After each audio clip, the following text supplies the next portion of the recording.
अस्सलाम वालेकुम, कैसे हैं आप सब। मैं हूँ सायरा नाज और मैं लेके आई हूँ आपके लिए इश्क कोहे गिरां की किस्त number 7। Episode credit goes to Arush Khan, Anika Anna, Saira Naaz. Episode proof red bye कनवा गाजी। नावल इन चार्जेस कनवा गाजी। So let's start. यूं ही किसी के ध्यान में अपने आप में गाती दोपहरें, नरम गुलाबी जाड़ों वाली बाल सुखाती दोपहरें। सारे घर में शाम ढले तक खेल वो धूप और छाँव का, लपे पत्ते कच्चे आंगन में लोट लगाती दोपहरें। जीवन डोर के पीछे हेरा भागती टोली बच्चों की, गलियों गलियों नंगे पाँव धूल उड़ाती दोपहरें। सरगोशी करते पर्दे खटकाटा नटखट दिन, दबे दबे कदमों से तपती छत पर जाती दोपहरें। कमरे में हैरान खड़े आईना जैसे हंसते दिन, खुद से लड़कर गुड़िया सी शोर मचाती दोपहरें। वही मज़ाफ़ातों के भेद बड़े सन्नाटों वाले घर, गुड़ियों के लब सीकर उनका ब्याह रचाती दोपहरें। खिड़की के टूटे शीशों पर एक कहानी लिखती हैं, मंडे हुए पीले कागज़ से छन कर आती दोपहरें। नीम तले वो कच्चे धागे रंगती हुई पुरानी याद, घेरा ढाले छोटी छोटी हाथ बटाती दोपहरें। फटी पुरानी कथरी ओढ़े धूप सेंकते बूढ़े दिन, पेशानी तक पल्लू खींचे चिलम बनाती दोपहरें। पानी की तकसीम के पीछे जलते खेत सुलगते घर और खेतों की जर्द मुंडेरों पर कमलाती दोपहरें। परवाई से लड़ते कितने वर्ग पुरानी यादों के, सौगातों के संदूकों को धूप दिखाती दोपहरें। दुखती आंखें ज़ख्मी पोरे उलझे दागों जैसे दिन, बादल जैसी ओढ़नियों पर फूल खिलाती दोपहरें। ओढ़नियों के उड़ते बादल रंगों के बाज़ारों में, चूड़ी की दुकानों से वो हमें बुलाती दोपहरें। सुनते हैं अब इन गलियों में फूल शरारे खिलते हैं, खून की होली खेल रही हैं रंग लगा निहाती दोपहरें। ये तो मेरे ख्वाब नहीं हैं, ये तो मेरा शहर नहीं है, किस जानिब से आल निकल हैं ये गहनाती दोपहरें। इशरत आफरी। अनीज़ा और बच्चों को हवेली आए हफ्ता से ऊपर हो गया था। इस दौरान अनीज़ा ने अम्मा बी की नापसंदीदगी के बावजूद सायरा का बेहद ख्याल रखा। उनकी इस कदर शफ़क़त भरी आगोश में आते ही वो इस कदर सुकून हुई कि इस बीच उसके ख्वाबों का सिलसिला भी थम गया था। अनीज़ा सास और देवरानी की मुखालफत के बावजूद भी इसे अपने साथ ही सुलाती थी। ज़ुल्यदैन माँ से अपने रवैये पर माज़रत कर चुका था, मगर सायरा के लिए उसकी नापसंदीदगी हनूज़ बरकरार थी। जहांज़ेब सियाल किसी सियासी मसरूफ़ियत की बिना पर गाँव आने से माज़रत कर गई। अब अनीज़ा और बच्चों को अगले हफ्ते खुद ही वापस जाना था। अनीज़ा जो इस बार सायरा को साथ ले जाने का मुसम्मम इरादा बांध कर आई थी, जहांज़ेब सियाल के ना आने की वजह से ये मामला फिर से खटाई में पड़ गया कि अम्मा बी से बात करने की ज़िम्मेदारी इन्हीं की थी। सायरा सब बच्चों के साथ बहुत खुश थी, सो अनीज़ा ने भी इस बात का जिक्र उससे ना किया था। वो एक बार अपने तैयमा बी से बात कर लेना चाहती थी। अम्मा बी हवेली के बरामदे में बड़े बड़े से तख्त पर बड़ा जुबान हाथ में तस्बीह लिए इस पर कुछ पढ़ रही थी। सामने ही इनके पोते ऐबक और अमान और पोती अलीज़ा खेल कूद में मगन थे। अनीज़ा अपने किसी दोस्त की अयादत के लिए दूसरे गाँव गई हुई थी, सो सायरा इस वक्त बच्चों के साथ मौजूद ना थी। अनीज़ा की गैर मौजूदगी का फ़ायदा उठाते उसे खेल के बीच में बहाने से बावर्ची खाने में बुला लिया था। अब वो उनके साथ सब्ज़ी बना रही थी, जबकि ऐबक और अमान इस सब से लाइलम थे। AB catch. अलीज़ा ने बाल अमान की पहुंच से दूर करते ऐबक की जानिब उछाला। अलीज़ा, ऐबक और अमान फुटबॉल लिए कैच कैच खेल रहे थे और अमान छोटा होने की वजह से बाल तक रसाई हासिल करने में नाकाम था।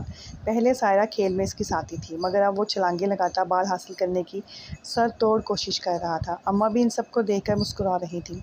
ज़ुल्यदैन बाहर दालान में निकला तो अमान को यूँ उछलता देखकर मुस्कुराने लगा। अम्मा भी से प्यार लेता वो इन तीनों की जानिब बढ़ा। क्या हो रहा है यहाँ? ज़ुल्यदैन ने इनके करीब जाते पूछा। हम लोग कैच कैच खेल रहे हैं, आप भी आ जाएं। अलीज़ा ने जवाबन मुस्कुराते हुए इसे भी खेलने की पेशकश की। वली भाई, आप मेरी टीम में होंगे। अमान उसे देखते ही खुशी से उछला। ओके, मैं वैसे भी बोर हो रहा था, ज़ुल्यदैन ने कंधे उचकाते हुए कहा और ऐबक के हाथ से बाल ले लिया। अमान, ये कैच करो। जुल्यदैन ने बाल को आहिस्ता से अमान की जानिब उछाला, जिसने उसे फ़ौरन कैच किया। पहली बार बाल हासिल करने की खुशी उसके चेहरे से छलक रही थी। वो सारे बारी बारी बाल एक दूसरे की जानिब उछाल रहे थे और जो कैच मिस कर दे वो एक पॉइंट खो देता। जुल्यदैन को इस खेल में कोई खास दिलचस्पी ना थी, बस अमान की खुशी के लिए खेल रहा था। अचानक उसकी नज़र किचन के पिछले दरवाजे से निकलती सायरा पर पड़ी, जो आल्फा के हुक्म पर अपनी सब्ज़ी के छिलकों वाला ताल उठाए इसे हवेली के पिछले हिस्से में बड़े कचरादान में डालने जा रही थी। उसकी आंखें किसी एहसास के तहत चमकी। ऐबक ने अलीज़ा की जानिब बाल को फेंका, जिसे जुल्यदैन ने छलांग लगाकर कैच किया और उसे ज़मीन पर पटकते हुए एक ज़ोरदार किक लगाई। गेंद हवा में उड़ती हुई कचरादान की जानिब जाती सायरा के बाजू पर जा लगी। इसके हाथ में पकड़ा थाल एक झटके से ज़मीन बोस हुआ और उसमें मौजूद सब्ज़ी के छिलके हर तरफ फैल गए। ऐबक, अलीज़ा और अमान बेयकीनी से जुल्यदैन और सायरा को देख रहे थे, जबकि सायरा दर्द के मारे आंखों में आंसू लिए अपने बाजू को सहलाते फर्श पर बिखरे छिलकों को देखने लगी। एक शिकायती नज़र जुल्यदैन पर डालकर उसने वहाँ से भाग जाना चाहा, जब अम्मा भी वहाँ आकर अकाबी नज़रों से सायरा को देखने लगी। सायरा डर कर वहीं रुक गई तो अलीज़ा, ऐबक और अमान भी इसी जानिब चले आए। ए लड़की, तुमसे कोई काम ठीक क्यों नहीं होता? हर तरफ कचरा फैला दिया। अम्मा भी ने गुस्से और तनफ़्फ़ुर से सायरा को डपटा। ये मैंने नहीं फेंका, उन्होंने भाल मारी है। सायरा ने आंसुओं से लबालब आंखों के साथ जुल्यदैन की जानिब देखते कहा, मैं तो खेल रहा था, मुझे क्या पता था ये बीच में आ जाएगी। जुल्यदैन ने अम्मा भी को देखते लापरवाही से अपनी सफाई में बोधी से दलील दी। अलीज़ा और ऐबक ने एक दूसरे की जानिब देखा। वो दोनों ही जानते थे कि जुल्यदैन ने ये सब दानिस्ता किया है, मगर जुल्यदैन की बात पूछ करने की इजाज़त किसी को ना थी, खासकर अम्मा भी की मौजूदगी में। अपनी बेदयानी और लापरवाही का इल्ज़ाम हमारे बच्चे पर लगाएगी, जब जानती थी कि ये सब खेल रहे हैं तो क्या ज़रूरत थी सस्ते जाने की। सायरा का जुल्यदैन का मुद्दे इल्ज़ाम ठहराना उन्हें एक आंख ना बाया। माथे पर बल डाले उन्होंने सच जानते हुए भी सायरा को कसूरवार ठहराया। सोने पे सुहागा। अम्मा भी की नज़र कोने में गिरे इस थाल पर पड़ी जिसे सायरा खाली करने जा रही थी। जहेज़ के थाल की इस कदर बेकदरी पर अम्मा बी का दिल चाहा वो सायरा को इस थाल के साथ ज़मीन पर पटक दें। आरफा, आरफा। अम्मा बी ने गुस्से से अपनी छोटी बहू को आवाज़ लगाई, जो सांस की आवाज़ पर बिजली की सी तेज़ी से वारिद हुई। ये थाल इस लड़की को तुमने दिया था? बहू को कड़े तेवरों से देखते उन्होंने खासे करख्त लहजे में इस्तफसार किया। ये नहीं अम्मा बी, मैंने तो इसे कैबिनेट से दूसरा थाल निकालने को बोला था। आल्फा ने फ़ौरन सायरा किया धरा सायरा के सर डाल दिया। सायरा तो हैरत से आल्फा को देख रही थी, जो खुद को बचाने के लिए सायरा को अम्मा बी के ताब का निशाना बनाने पर तुली हुई थी, और ऐसा पहली बार नहीं हुआ था। मैं तो कब से कह रही हूँ, ये लड़की इस काबिल ही नहीं है कि इसे हमारी हवेली में रखा जाए। पता नहीं मेरे बेटे और बहू पर यतीमों को सहारा देने का कौन सा जज्बा पैदा हो गया है। इसकी माँ भी तो ऐसी ही थी, कोई काम ढंग का नहीं कर सकती थी। बेटी माँ पर नहीं जाएगी तो किस पर जाएगी? अम्मा बी ने एक बार फिर से बिना इर्द गिर्द देखे शुरू हो चुकी थी और बिला जवाज़ अपनी मरहूम माँ के बारे में ऐसी बातें सुनकर सायरा के आंसुओं में शिद्दत आई। कभी कभी इसका बस नहीं चलता था कि वो इस हवेली और इन गवों से कहीं दूर भाग जाए, मगर अलीज़ा की मोहब्बत और अलीज़ा की दोस्ती हमेशा उसके पैर जकड़ लेती थी, जो अभी भी उदास सूरत बनाए सायरा को ही देख रही थी। माँ के सामने तो वो सायरा के हक़ में बोल देती थी, मगर दादी के सामने बोलने की इसमें ना तो हिम्मत थी और ना ही इजाज़त। ए लड़की, अब टसवे बहाती कहाँ भागी जा रही हो? साफ़ करो ये सब, फिर अंदर जाना। दिल बर्दाश्ता से सायरा ने वहाँ से जाने में ही अपनी आफियत जानी, मगर अभी अम्मा बी का कोटा पूरा ना हुआ था। इसे अंदर की तरफ जाते देखकर अम्मा बी ने एक बार फिर अपनी गरजदार आवाज़ में से घुरका। अनीज़ा की गैर मौजूदगी का फ़ायदा उठाते वो अपने कितने दिनों की बड़ासी सायरा इस पर निकाल गई, वरना हवेली में मुलाजमी की कमी थोड़ी थी। सायरा ने एक बार फिर एक शाकी नज़र जुल्यदैन पर डाली, जो लापरवाह सा खड़ा इसको डांट पड़ता देख रहा था। इसके यूँ देखने पर एक पल के लिए जुल्यदैन के अंदर नदामत ने सर उठाया था, मगर अगले ही पल वो अपने इस एहसास का गला घोंट गया कि अभी कुछ भी कहकर वो अम्मा बी को मज़ीद नाराज़ नहीं कर सकता था। इस वक्त अपनी गलती मानने का मतलब था अपना मुकाम अम्मा बी की नज़रों में नीचा करना, जो जुल्यदैन को हरगिज़ गवारा ना था। अम्मा बी सर झटक कर वापस पलट गई तो आल्फा भी अलीज़ा की शिकायती नज़रों को नज़रअंदाज करती वापस पलट गई। एक बच्चे की तरबियत में सबसे अहम किरदार घर के बड़े बुजुर्ग करते हैं, मगर जब यही बड़े बच्चों की गलतियों पर उनकी कमर थपकने लगें तो फिर इस नस्ल को बिगड़ने से कोई नहीं रोक सकता। जाने जुल्यदैन सियाल की ये नाहक पुश्त पनाही क्या रंग लाने वाली थी। ये आपने अच्छा नहीं किया भाई। ऐबक ने भाई से शिकायत की तो इसके अंदर सायरा के लिए पैदा होता हमदर्दी का जज्बा वहीं अनका हुआ। वो कंधे उचका गया। अंदाज़ ऐसा था कि मैंने तो कुछ नहीं किया। सायरा ने आंसू पोंछकर थाल उठाया तो ऐबक, अलीज़ा और अमान भी इसके साथ मिलकर कचरा समेटने लगे। जुल्यदैन तो अपने भाइयों और कज़न की जानिब से अखुवत के इस मुजाहरे पर नफ़ी में साहिला था। अपने कमरे की जानिब बढ़ गया। अम्मा जान को भी कुछ मत बताना। मैं किचन में से निकल कर इधर आ रही थी तो चची ने ये थमा दिया कि कचरा बाहर फेंक दूँ। सायरा ने तेज़ी से कचरा समेटने के साथ साथ तक इनको वजाहत भरी हदायत की। अलीज़ा और अमान ने इस बात में सर हिला दिया, जबकि ऐबक बिना कुछ कहे सायरा के हाथ से थाल लेते कचरा दान की जानिब चला गया। जाने क्यों इसे सायरा की बात पर यकीन नहीं आया था, मगर उसने कुछ भी कहने से गुरेज बरता। उनका यह अधूरा खेल यूं ही अपने अख्ताम को जा पहुँचा। शाम ढले, अम्मा भी हिसाब किताब का पुराना रजिस्टर सामने रखे पूरे इन हमाक से किसी सोच में गर्क थी। कमरे की खिड़की जो हवेली के पिछले हिस्से में मौजूद बाग में खुलती थी, वहाँ से बच्चों के खेलने और शोर शराबे की आवाज़ें भी इनके हमाक को तोड़ने में नाकाम रही थीं। खुदा पूछे इस नए मुंशी को, मजाल है जो कोई काम ढंग से करता हो। अम्मा बी ने रजिस्टर के एक सफ़े का किनारा मोड़कर उसे बंद किया और चश्मा उतारकर कनपटी को मसला। कब से खाता देखते अब इनके सर में हल्का सा दर्द शुरू हुआ ही था, साथ में शिद्दत से चाय की तलब भी हुई थी। मेज़ पे रखी घंटी बजाकर मुलाजमा को बुलाया, जो हमा वक़्त उनके कामों के लिए दरवाजे के बाहर मौजूद रहती थी। फ़ौरन उसे अंदर दाखिल हुई और चाय का हुक्म लेकर बाहर भागी। जानती थी कि अम्मा भी अपने कामों में मामूली सी ताख़ीर भी बर्दाश्त नहीं करती थी। चाय का कहकर जब दिमाग कदरे पुरसुकून हुआ तो जहन बाहर से आती आवाज़ों की तरफ मुतवज्जा हुआ। वाह भाई, आपने तो कमाल कर दिया। ऐबक ने ज़ुल्यदैन की मारी शाट पर गेंद को दूर तक जाते देखकर छक्के के लिए हाथ खड़ा करते उसकी शानदार बैटिंग को सराहा। मैं कमालात दिखाने के लिए ही तो इस दुनिया में आया हूँ।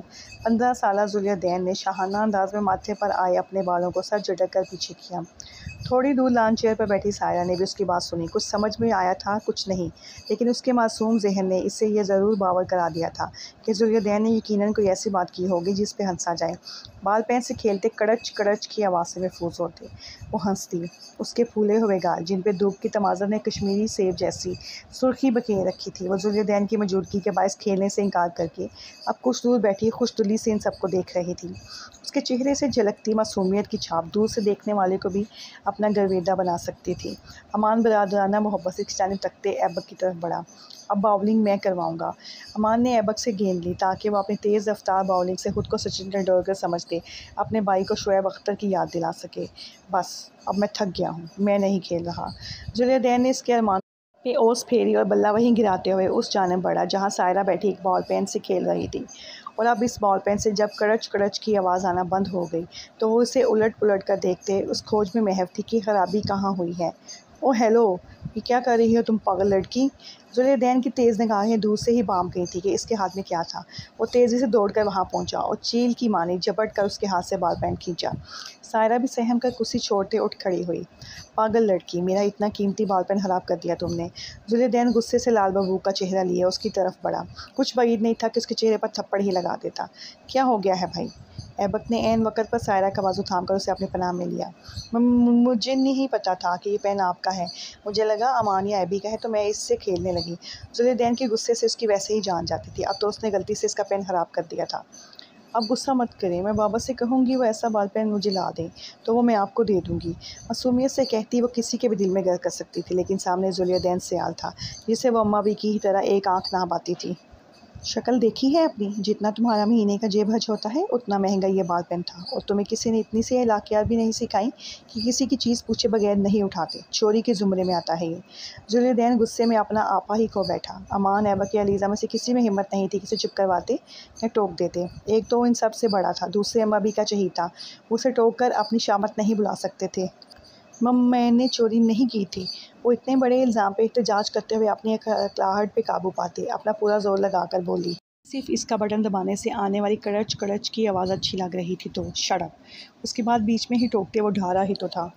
तुम्हें 1000 बार कहा है सायरा कि मेरी चीज़ों को हाथ मत लगाया करो, बदतमीज़ लड़की, न जाने किस मिट्टी से बनी हुई हो तुम। उसे सख्त सुनाकर वो तनफन करता वहाँ से चला गया। खुद को किसी ने तमीज़ नहीं सिखाई कि लड़कियों से कैसे बात करते हैं, और बदतमीज़ मुझे कह रहे हैं। उसके जाने के बाद सायरा ने खौफ से अटकी हुई सांस बहाल करते उसकी शान में कसीदा हवानी की। वो तीनों हक्का बक्का से देख रहे थे कि कैसे ज़ुल्यदैन के सामने भीगी बिल्ली बनी हुई थी। और अब हाँ, तो मैं कब डरती हूँ उनसे? वो तो अम्मा भी कितना हर बात पे मुझे डांटते हैं, गुस्सा करते हैं, तो क्या मैं डर डर कर मर जाऊँ? वो आंखें पिटपिटा कर बोली तो तीनों हंसती है। खिड़की के पास खड़ी इनकी बातें सुनती अम्मा भी उसकी बात सुनते ही गुस्से से खोलती वहाँ से हटती चली गई। तौबा है इस पिद्दी से लड़की से। अभी से ये रंग ढंग है तो बड़ी होकर न जाने क्या रंग दिखाएगी। जहांज़ेब का भी दिमाग ख़राब है जो इसे गोद ले लिया। अभी इसका मिजाज दुरुस्त करती हूँ। ये कल की लड़की सबके सामने यूँ मेरा मजाक बनाएगी।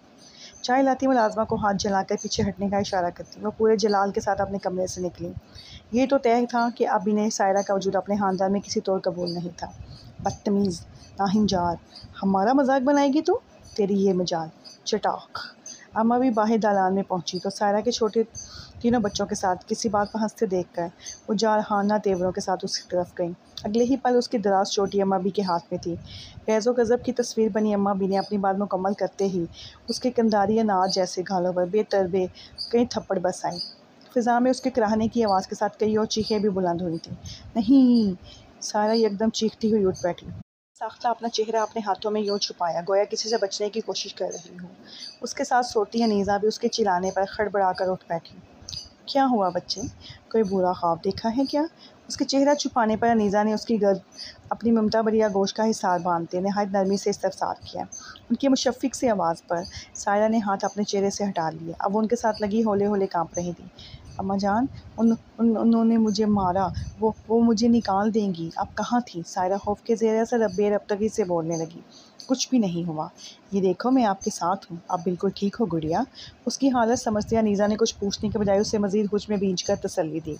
आप मेरे साथ हैं ना? सायरा ने एक बार फिर यकीन दहानी करनी चाहिए। जी मेरी जान, मैं आपके साथ हूँ। आप आंखें बंद करो, अभी नींद आ जाएगी आपको। अनीज़ा ने दुलास से उसकी पेशानी चूमी। वो बेड रेस्ट से टेक लगाकर उससे भी नीम दराज हालत में हुस्से लगाते उसके सर में उंगलियां चलाने लगी। उनकी बात पर उनके सीने से लगी आंखें मूंद गईं। अगले 15-20 मिनट में वो दोबारा से सो चुकी थी, मगर इस बीच वो बार बार आंखें खोलकर अनीज़ा की मौजूदगी का यकीन करती रही। उसके सोने के बाद अनीज़ा किसी गहरी सोच में डूबी रही। सायरा की हालत देखकर न जाने इन्हें क्यों लगा कि ये पहली बार ना था। पहले जब भी आई थी तो जहाँ ज़ेब सियाल के उनके साथ होने की वजह से सायरा अलग कमरे में ही सोती थी, सो वो अभी तक उसके ख्वाबों के सिलसिले से नावाकिफ़ ही थी। वैसे भी इनकी मौजूदगी में सायरा खासी पुरसुकून रहती, सो उस दौरान ये ख्वाब उसके करीब भी ना फटकते। मगर जाने क्यों अनीज़ा की मौजूदगी के बावजूद आज काफ़ी दिनों बाद उसकी ये हालत हुई थी, जिसे देखकर अनीज़ा काफ़ी परेशान हो चुकी थी। परसों उनकी वापसी थी। वह सुबह अम्मा बी से सायरा के मुतालिक बात करने का मुसम्मम इरादा बांध चुकी थी। सियाल हवेली में एक रोशनदार और चमकदार सवेरा उतर आया था। सुबह सवेरे ही हवेली की रसोई की चिमनियों से उठता खुशबूदार धुआं रंग बिरंगे पकवानों की तैयारी का अंदिया दे रहा था। इश्तहा अंगेज़ खानों की खुशबू बावर्ची खाने से मुलहका खाते में फैलकर गिरदो नवा में भी किसी तकरीब का पैगाम पहुंचा रही थी। तकरीब भी ऐसी जो हवेली के मकीनों के लिए बहुत खास थी। आज सुबह ही ज़ुलिया सियाल का ओ लेवल हिस्सा अव्वल का रिज़ल्ट आया था। उसने 7 स्ट्रेट एज़ लेकर अपने स्कूल में नुमायाँ कामयाबी हासिल की थी। पोते की इस कामयाबी पर निहाल अम्मा बी ने इन्हें मज़ीद 2 दिन रुककर उनके जाने से पहले हवेली में एक शानदार तकरीब का इनेकाद कर लिया, जिसमें सारा ख़ानदान मौजूद था। जहांज़ेब सियाल एक सियासी जलसे के लिए सिंध गए हुए थे, सो उन्होंने ज़ुलिया को फ़ोन पर ही मुबारकबाद देते हुए उससे तकरीब में गैर हाज़िरी पर माज़रत के साथ शहर में भी इसके लिए ऐसी ही एक तकरीब के एहतमाम का वादा किया था। अनीज़ा भी अपने बेटे की कामयाबी पर खुशी से फूले न समा रही थी। इस खुशी में वो सायरा से उसके ख्वाब के बाबत भी दरियाफ़्त न कर पाई और सुबह से कई बार ज़ुलिया की बुलाई ले चुकी थी। ज़ुलिया भी माँ की इस कदर तवज्जो पर खासा खुश दिखाई देता था। इसी खुशी में आज सारा दिन उसने सायरा को भी कुछ ना कहा। गज़ हर शख्स के ज़ुलिया की खुशी में खुश था। अम्मा भी ने सुबह से ही तकरीब की तैयारियां शुरू करवा रखी थीं। तमाम मुलाज़मीन की दौड़ें लग रही थीं। सारे बच्चे भी सरे शाम ही तैयार होकर दालान में घूम फिर रहे थे। सायरा और अलीज़ा ने हल्के नीले रंग के एक जैसे बारबी फ्रॉक ज़ेब तन कर रखे थे, जो अनीज़ा उनके लिए शहर से लाई थी। अलीज़ा के शोल्डर कट बालों की निस्बत दराज कर सायरा ताज पहने लंबे बालों की पुष्ट पर बिखराए सचमुच की गुड़िया ही लग रही थी। अम्मा बी को इससे अलीज़ा जैसा लिबास पहने देकर खासी तब चढ़ी, मगर लाडले पोते के लिए मुनक्कद तकरीब में किसी भी बदमज़गी के ख्याल से उन्होंने कुछ भी कहने से गुरेज बरता। वो इस बारे में अनीज़ा से बाद में बात करने का इरादा रखती थी। कांग्रेचुलेशंस वली भाई। तंबाकू रंग के खद्दर के सलवार सूट पर क्रीम रंग की चादर कंधों के गिर्द फैलाए, पैरों में भी स्याह पेशावरी चप्पल पहने ज़ुलिया तैयार होकर अपने कमरे से बाहर निकला तो राहदारी से गुजरती सायरा ने खासी खुशदिली से उसे मुबारकबाद पेश की। लुका छुपी खेल रहे थे और सायरा छुपने की गर्ज से इस राहदारी में आ निकली थी। जब उसे देखते यकदम रुक गई। ज़ुलिया ने एक नज़र बगौर उसके मासूमे से जगमगाते चेहरे को देखा, मगर अगले ही पल उसके चेहरे के तासुरात यकसर तब्दील हो गए। मेरा नाम ज़ुलिया सियाल है और मैं तुम्हारा भाई हरगिज़ भी नहीं हूँ। आइंदा फालतू में मुझसे कोई भी रिश्ता गांठने की कोशिश मत करना। वो जो ज़ुलिया के मुस्कुराते चेहरे को देखते खुद भी खुश हो रही थी। उसके तल्ख़ अंदाज़ पर उसका रोशन चेहरा धुआं धुआं हुआ। भाई, आपको अम्मा भी बुला रही हैं। ऐबक की आवाज़ पर सायरा की आंखों में ठहरे आंसू उसके रुखसारों पर बह निकले। ज़ुलिया एक नागवार नज़र रोती हुई सायरा पर डालते आगे बढ़ गया, जबकि ऐबक उसके सामने आ रुका। तुम्हें छुपने के लिए यही जगह मिली थी? आगे बढ़ते ज़ुलिया ने ऐबक की मुतफक्कर सी आवाज़ अपनी समातों से टकराने पर सर झटका। ऐबक और उसकी हमदर्दियाँ। उन्होंने मेरी मुबारक का जवाब भी नहीं दिया और मुझे कहा कि मैं इनकी कुछ नहीं लगती। सूं करते सायरा के शिकायती अंदाज पर ऐबक के चेहरे पर एक मुस्कुराहट उभरी जिसे वो उसकी नाराज़गी के डर से फौरी छुपा गया। तुम जानती तो हो उनका मजाज, तो क्यों फ़िक्र करती हो? हम सब हैं ना तुम्हारे साथ। चलो आओ छुपें, अलीज़ा हमें ढूंढने के लिए आती ही होगी। तसल्लीअमेज़ अंदाज में कहते ऐबक ने उसका ध्यान वापस खेल की तरफ लगाया। हाँ बिल्कुल, वो सब थे ना उसके साथ। कुछ ही देर में वो सब भुलाए फिर से खेल में मगन हो चुकी थी। तकरीब मज़ीद किसी तलख़ी के बगैर अच्छे हादसे से निपट गई। अगला आधा दिन भी रात रह जाने वाले मेहमानों को रुखसत करने में गुजर गया। दोपहर डले अनीज़ा सामान बांधने के बाद सायरा के मुतल्लिक़ बात करने की गर्ज से अपनी सास के कमरे में हाज़िर हुई। कल उनकी रवानगी थी और वो अब ये मामला निपटा लेना चाहती थी। अम्मा भी, मैं सायरा को अपने साथ शहर ले जाना चाहती हूँ। चंद एक रस्मी बातों के बाद अनीज़ा सीधा मुद्दे पर आई। इनसे खुशगवार मुँह में बात करती अम्मा भी के चेहरे के ज़ाविये बहू की बात सुनते ही बिगड़े। बहू, ये तुम हर बार एक ही चीज़ की तकरार क्यों करती हो? जो काम हमारी नस्लों में कभी नहीं हुआ, तुम उसी पर क्यों ज़ोर देती हो? जब हम मना कर चुके हैं तो तुम बार बार ये बात करके हमें क्या बावर कराना चाहती हो? क्या अब इस हवेली के फ़ैसलों का इख्तियार तुम लोग अपने हाथों में लेना चाहती हो? क्या मैं समझूं कि मेरे फ़ैसलों की कोई अहमियत नहीं रह गई? अम्मा भी ने तेज़ी से कहते अनीज़ा सियाल को सिर पटाने पर मजबूर कर दिया। अम्मा भी, मेरा हरगिज़ ये मतलब नहीं है। तमाम तर फ़ैसलों का इख्तियार आपके ही पास है। मैं तो बस अनीज़ा अपनी बात की वजाहत करती, उससे पहले ही अम्मा भी ने टोक गई। तो बस फिर हमारा यही फ़ैसला है कि वो लड़की यहीं रहेगी। कुछ देर आराम करूँगी अब मैं। हतमी अंदाज में कहती अम्मा भी अपने बिस्तर पर नींद दराज हो गई तो अलीज़ा भी दिल में सोच कर वहाँ से उठाई। वो चाहती तो सायरा को ज़बरदस्ती भी अपने साथ ले जा सकती थी, मगर यूँ जहांज़ेब सियाल का दिल भी सायरा के जन्म से खट्टा हो सकता था, जो उन्हें किसी तौर गवारा ना था। उनकी ख्वाहिश थी कि ये मामला खुश सलूबी से निपट जाए। इन्हें वापस जाकर जहांज़ेब से दो टोक बात करनी ही थी कि हवेली में क़याम के दौरान सायरा को लेकर कुछ ऐसी बातें सुन चुकी थी जिनके रहते वो अब किसी भी तौर से यहाँ नहीं रहने देना चाहती थी। व्हाट हैपेंड सायरा, तुम क्यों रो रही हो? ऐबक जो उसे ढूंढता हुआ पिछले बागीचे में आया था, उसे रोता देखकर तेज़ी से उसकी तरफ बढ़ा। उसके लहजे से हवेदा परेशानी, उसकी सायरा से गहरी वाबस्तगी की गुमास थी। 7 साला अमान भी उसे यूँ रोता देखकर खासा मुस्तरिब नज़र आता था। अम्मा भी ने मुझे तुम लोग के साथ भेजने से इनकार कर दिया है, उसने हिचकियों से रोते अपने आंसुओं की अधूरी वजह से बताई। दरहकीकत ज़ुलैदैन की आंखों से छलकती सदमहरी और नफ़रत इस रोने की असल वजह थी। वो उम्र में भले से छोटी थी, मगर पिछले कुछ माह से अम्मा भी, आरफा और नीरा समेत बाकी सबकी आंखों से अलग अलग तासुरात उसे नफ़रत और शफ़क़त के बीच फ़र्क करना बखूबी सिखा गए थे। वो इस कम उम्री में भी लहजे पहचानने लगी थी और ज़ुलैदैन की लहजे की बेजारी उससे छुपी नहीं थी। कुछ देर पहले ही अनीज़ा ने उसे ज़ुलैदैन को बुलाने भेजा था, मगर वो जो बाथरूम में मलबूस अभी नहा कर निकला था, उसने उसे बिना दस्तक अपने कमरे में देखते ही दुरुस्ती से डांट दिया था। सारा को अभी ने अखलाकियात को सीखने की ज़रूरत थी, मगर सद अफसोस कि इसे यहाँ सिखाने वाला कोई ना था। वो तो अलीज़ा के कमरे में भी बहुत कम जाती थी, जबकि वह बेधड़क सायरा के कमरे में आ जाती। सो इनके बीच ऐसे अदाब पर कभी बात ही ना हुई थी। यही वजह थी कि इस बार ज़ुलैदैन के सही होने के बावजूद भी वो उसे गलत ही समझ रही थी। यू डोंट वरी, माम कह रही थी कि ये आखिरी बार है जब हम तुम्हारे बगैर शहर जा रहे हैं। अगली बार बाबा साहब भी साथ आएंगे। माम ने उनसे बात कर ली है, वो कह रहे थे कि वो अगली बार खुद अम्मा भी से बात करेंगे। ऐबक ने उसके साथ बैठते उसे तसल्ली देना चाहिए। अमान अपने क्रैब बांटने की तलाश में तेज़ी से वापस पलटा। अलीज़ा भी अपनी क्लास में शहर चली जाएगी पढ़ने के लिए। मैं इधर अकेली क्या करूँगी? अम्मा भी और चच्ची मुझे पसंद नहीं करती, वो मुझसे सारे काम भी करवाती हैं। मुझे रात भर दर्द की वजह से नींद भी नहीं आती और अगर आ जाए तो अम्मा अब्बा के ख्वाब नहीं सोने देते। सायरा ने रद्द भरे लहजे में ऐबक से अपनी तमाम तर तकालीफ कह सुनाई। ये पहली बात है कि वो अपने डर को पश्चे पुश डाल के किसी से भी ये सब कह रही थी। ये शायद ऐबक का दोस्ताना रवैया था जो उससे ये सब कहलवा गया। 12 साल ऐबक को ये सब सुनते दचका सा लगा। What are you talking about? ये तुम क्या कह रही हो? तुमने माम को क्यों कुछ नहीं बताया? मैं अभी नहीं सब बताऊंगा। ऐबक उसकी बात पर तड़प ही तो उठा था। वैसे तो अलीज़ा उसकी बेहतरीन दोस्त थी, मगर इन सब बच्चों में से इसे सायरा सबसे ज़्यादा पसंद थी। हवेली आकर वो ज़्यादा से ज़्यादा वक्त सायरा के साथ ही गुजारना पसंद करता, जिस पर अम्मा भी इसे खूब सुनाती, मगर इसके कान पर जूं तक न दिखती। वो इन्हें अपनी बातों में लगाकर असल मुद्दा ही बुला दिया करता। ये शायद अनीज़ा की सायरा से मुतल्लिक़ हदायत का असर था कि वो लाशऊरी तौर पर इसकी फ़िक्र करने लगा था। कितनी अजीब बात है ना कि अनीज़ा के लहजे में सायरा के लिए छलकती ममता इनके एक बेटे को बगावत पर उकसाती तो दूसरे दोनों खुशी खुशी इनकी रज़ा में राज़ी हो गए।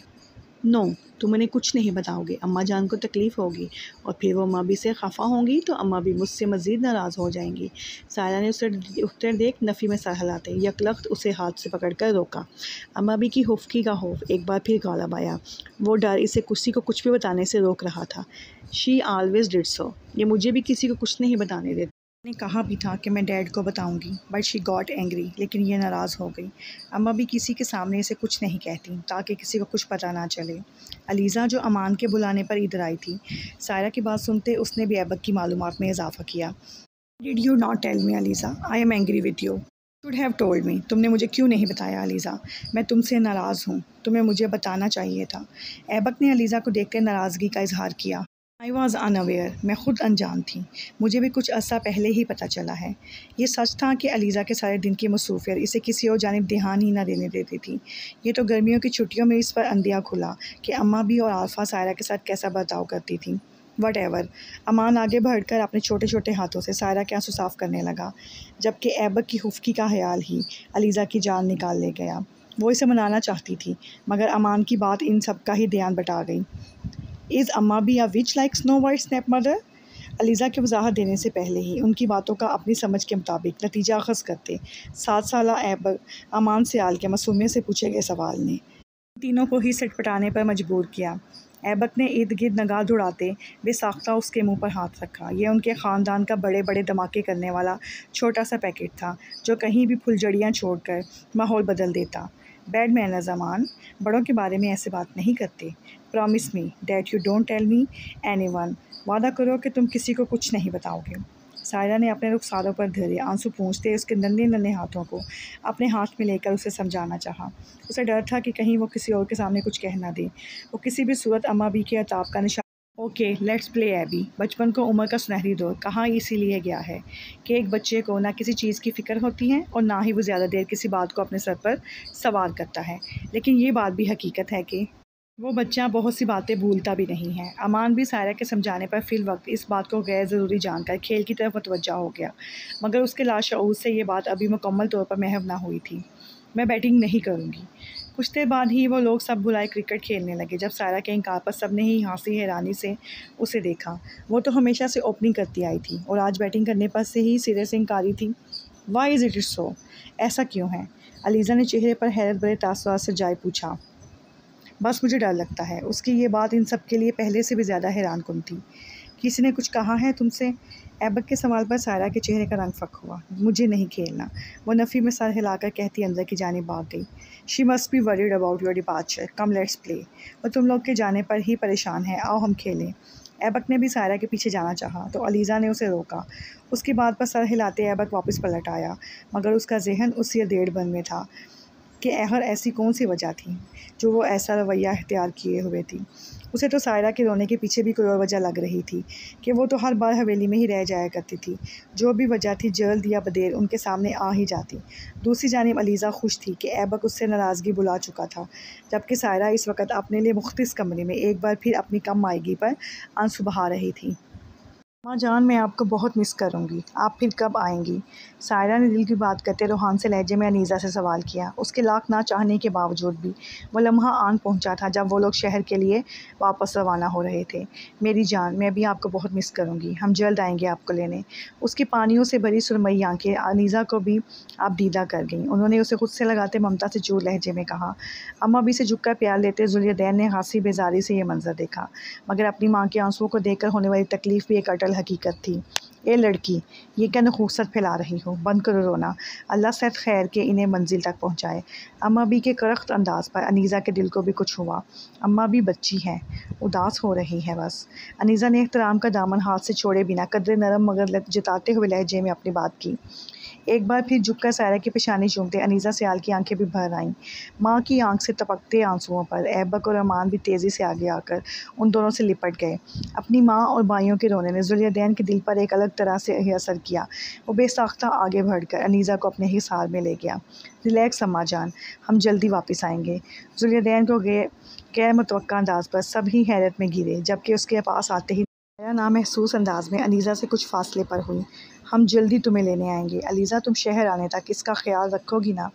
जुलियदैन माँ को लेकर गाड़ी में बैठा तो ऐबक सायरा को एक और बात तसल्ली देते अपनी नम आंखों को मसलती अलीज़ा की तरफ मुड़ा। बात में सर हिलाकर हाथ हवा में उठा दिया। बारी बारी इन दोनों को हाई फाइव करते ऐबक और अमान की गाड़ी में सवार होते ही वो काफ़िला अपनी मंजिल की जानिब गामज़न हो गया। उनके जाते ही सायरा की ज़िंदगी वापस साबिका डगर पर आ गई। अम्मा भी अब उससे किचन के भी बहुत से काम करवाने लगी। इनका जब जी चाहता वो इसे हवेली की सफाई का काम सौंप देती। सायरा हलकान हो जाती इस मुशक्क़त से, मगर अम्मा भी का दिल ना बदला। मुलाज़मिन की फ़ौज उससे हमदर्दी रखने के बावजूद भी अम्मा भी के अताब के खौफ से उसकी कोई मदद न कर पाती। एक पीनो ही थी जो हमेशा उसका ख्याल रखती, और अम्मा भी की हर ज़्यादती के बाद वो मौका मिलते ही उसकी दिलजोई को उसके कमरे में आ जाया करती। 4 माह बाद अलीज़ा भी शहर चली गई तो सायरा मज़ीद बुलाई फिरती। अलीज़ा ने शहर जाकर अनीज़ा को सारी सूरत हाल से आगाह कर दिया था, मगर जहांज़ेब सियाल को हरगिज़ यकीन न था। उन्हें उसकी बातों में मुबालगा आरायगी ख़ासी आमेज़िश लगी थी। अनीज़ा बहस किए बिना ही खामोश हो गई कि अब वह जाकर ही साबित करना चाहती थी, मगर जहांज़ेब सियाल की सियासी मसरूफ़ियात के बायस वह मज़ीद 2 माह तक हवेली ना जा पाए।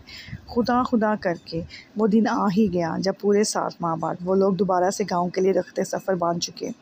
अनीज़ा सोच रही थी कि वो कैसे जहांज़ेब सियाल को उस सब का यकीन दिलाएंगी जो इन्हें हवेली में सायरा के साथ बर्ताव के मुतालिक पता चला था, मगर वो रब के फ़ैसलों से लाइलम थी, जिससे बढ़कर कोई मुसब्बिबुल असबाब नहीं। बेशक